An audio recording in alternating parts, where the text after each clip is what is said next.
కడప జిల్లా సుండుపల్లి మండలంలో గజరాజులు సృష్టిస్తున్న బీభత్సం స్థానికులను రైతులను వణికిస్తోంది. అటవీ ప్రాంతం నుంచి వచ్చిన ఏనుగుల గుంపు కంటికి రెప్పలా కాపాడుకున్న పంట పొలాలను నాశనం చేస్తూ రైతులకు తీవ్ర నష్టాన్ని మిగులుస్తోంది. చేతికొచ్చిన పంట ఏనుగుల పాలవుతుండడంతో రైతులు ఆవేదన వ్యక్తం చేస్తున్నారు.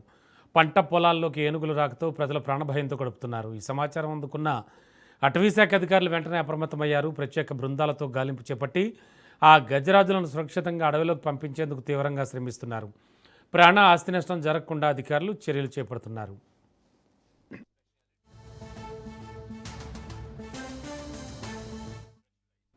ఇదే అంశానికి సంబంధించి మరింత అదనపు సమాచారం అందించడానికి మా కరెస్పాండెంట్ అభిషేక్ సిద్ధంగా ఉన్నారు.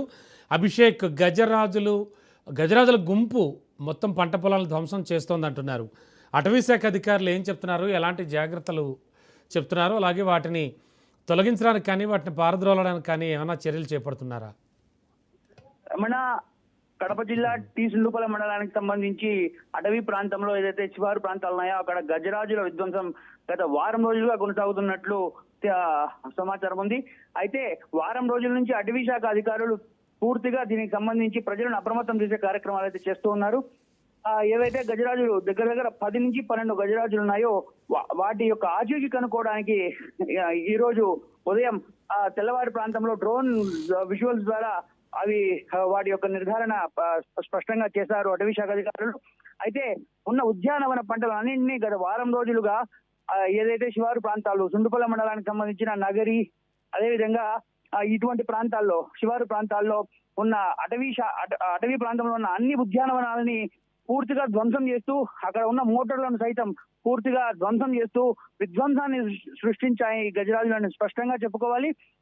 ఇదే విషయానికి సంబంధించి రైతులు కావచ్చు, అదే విధంగా ప్రజలు కావచ్చు తీవ్ర భయాందోళనకు గురైన నేపథ్యంలో అటవీ శాఖ అధికారులు కూడా అడవులలో దీనికి సంబంధించిన కూంబింగ్ కార్యక్రమాన్ని వీటిని యొక్క పారదోలడానికి డప్పులు, అదే విధంగా బాణాసంచా కాల్చడం వంటి కార్యక్రమాలు కూడా మొదలు పెట్టారు.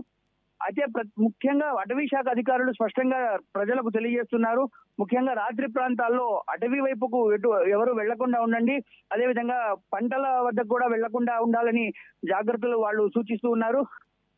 ఇదే విధంగా రెవెన్యూ మరియు పోలీస్ అధికారులతో సమన్వయం చేసుకుంటూ అటవీ శాఖ అధికారులు ఈ ఏనుగుల గుంపును అడవిలోకి మళ్ళీ వెళ్ళగొట్టడానికి తీవ్రమైన ప్రయత్నాలు అయితే స్పష్టంగా మొదలు పెట్టారు. Ramana, okay, thank you Abhishek.